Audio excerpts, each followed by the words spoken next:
4 años de edad, al cual le vamos a auscultar los pulmones.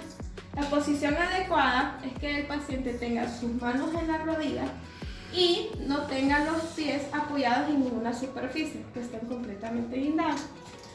¿Por qué esta posición? Porque en la espalda tenemos dos huesos llamadas escápulas, por la cual si el paciente pone otra posición no se va a escuchar bien los sonidos pulmonares.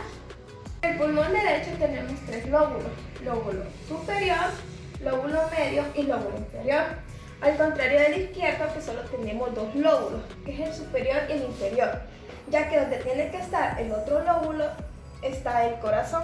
Bueno, tenemos 2 vistas a examinar, que tenemos la anterior y la posterior.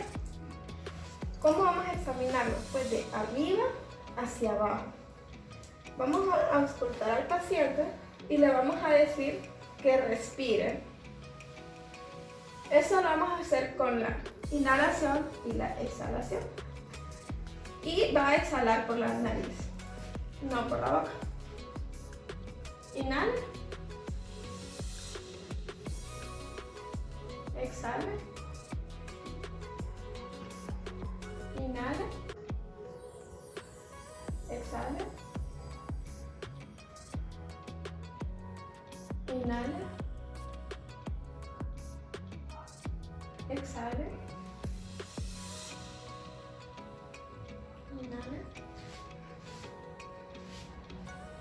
Exhala.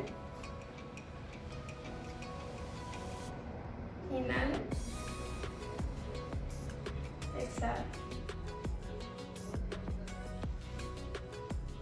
Inhala. Y exhala. El paciente presenta apnea, o sea que es un paciente completamente sano, tiene una respiración normal. Muchas gracias.